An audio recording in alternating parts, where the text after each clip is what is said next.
Brought to you by the Every Dollar app. Start budgeting for free today. So I am struggling with some family issues. About 2 years ago, actually 3 years ago now, my work offered me a promotion in which I had to move about 400 miles from where I currently was living. And at that time, I didn't know what to do with the house. We'd only owned it a year. So some of my family members, my wife's sisters, decided they wanted to rent the house from us. Well, it turned into 2 years later, they hadn't paid rent on time once in a year. They were 2 months behind on rent, and they had trashed the house.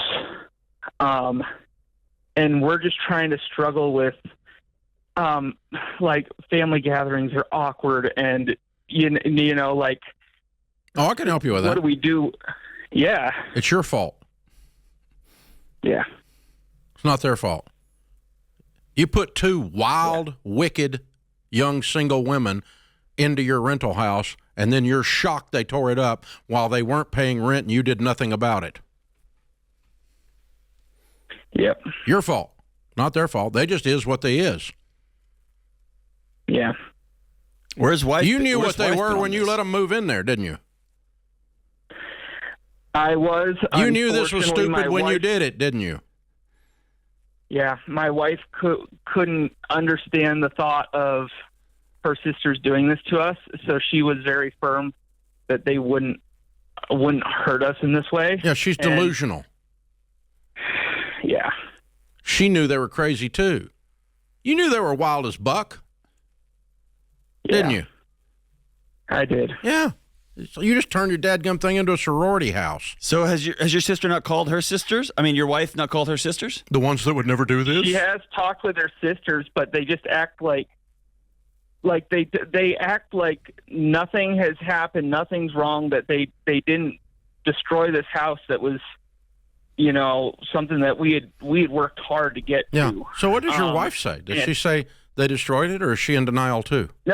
No, she's not in denial. She's on board, but she's on board with it now. But she's also like, how do we go to Christmas and spend time with the family, and then be like, oh, we're not getting you guys gifts because you owe us $2,000 in back rent and the $6,000 or $8,000 in damages that we had to do to get the house livable again, because we ended up moving back into the house. Okay, let me change gears a minute. I was picking on you, but it is the way you go to Christmas is you take responsibility for this. It is your fault. That's how you go to Christmas. You quit blaming them. Here's the deal. Yeah. The day they were late the first time, you should have moved them. If you're in one of my rental properties and you don't pay your rent, you know what we do? We evict your butt. If we go over and do an inspection, which we do monthly or every 2 months on every single residential property, we walk through it. If a cat lives there or you're partying, we evict your butt. You're not tearing up my property. That's called landlording. Yeah. Y'all did not landlord. You didn't collect your rent, and you didn't manage your property. You stood back and watched two wild, crazy women tear up your stuff and did nothing about it. Yeah. Yeah. That's exactly what happened. I mean, you suck as a landlord, dude. Yeah. It wasn't originally the plan when we bought the house. It was just my work. I get all that, but you're asking me how you heal the relationships, but you're blaming somebody for being who they is. You already knew who they is. So they're irresponsible party animal sorority girls who don't give a crap about anybody, and you brought them in as a tenant, and then you're shocked that they're irresponsible party girls who don't give a crap about anybody, who happens to be kin to me. Yeah, and it wasn't even partying. It was more like people with mental health issues like depression, and they couldn't keep the house clean. And no, they didn't keep the house clean. They could, but they didn't. Depressed people clean houses all the time. Happens all the time. Yeah. If they're getting evicted, if they don't, they suddenly magically clean the house. So what's your plan moving forward? Have you evicted them from the house? Yes, so about a year ago, this all started 3 years ago. A year ago, my work offered me an opportunity to work from home, and I said, okay, I'm going to move back into this house. So are you back in it? So that Yes, I am. Okay, I so could it's all say fixed and it's all in the salvage. rearview mirror. So the only question now is you lost the money and you think you're going to get it. Ha ha, you're not getting it. I would eat it. Forget it. Walk away. Forgive and forget. They is who they is. We love them. I've got relatives that vote wrong. I love them anyway. They vote for the wrong people. Okay. I just don't understand, but I love them anyway. I got relatives that do other stupid things, and I love them anyway. But they're not renting my dadgum house either. Yeah. And so I'm sorry, I'm not trying to be tough on you, but the way sometimes that I can put something that's been done to me in the rearview mirror is when I realize how much of it I allowed to happen to me or I invited to happen to me. Therefore, I take responsibility for the situation as much as the goobers. The goobers are just goobers. It's what they are. And it's sad, but I mean, you know, they're not going to ever be anything else.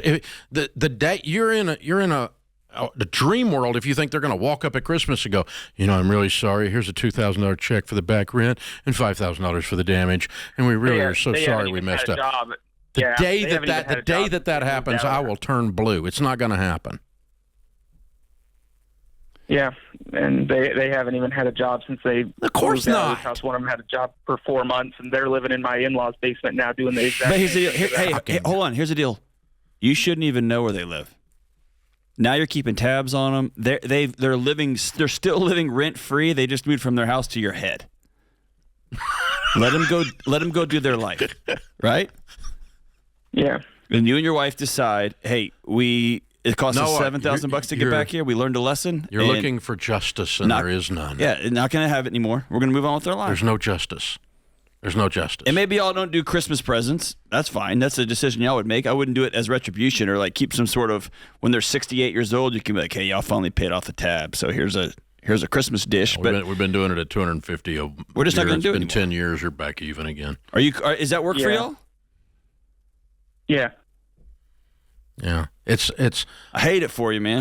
I'm sorry you went through this, but it was your expectations and your lack of management that made the situation bizarre happen and made it worse. And so, you could have limited the damage after you did it. You could have stopped it from ever happening if you'd have just stood up and said, no, of course not.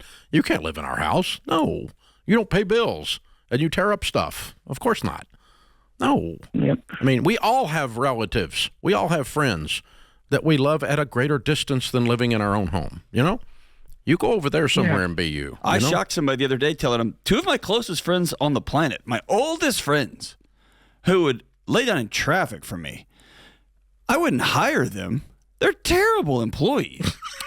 They're amazing, like long-term friends. I would never hire them. Right? And both of those things can coexist. I can love people, but you can't live in my house. Yeah, right? That's exactly right. So, Noah, that lesson learned. Or you can live in my house for a year, and I'm not going to lose sleep over it. If you put the word family in front of dysfunctional, it doesn't change dysfunctional. It just magnifies it. And so, you got dysfunctional, and then you got family dysfunctional, which is like 10x. And so all you did was just ask for that to not – existing dysfunction was apparent to you and your wife. You ignored it and went ahead anyway. There's a proverb says, a wise man sees trouble and turns. A fool goes forward and suffers for it. I have been a fool a time or two. That's why I'm so passionate about this. I see something, I know better, I go forward anyway, and I suffer for it. And that's exactly what happened to y'all. And I'm so sorry.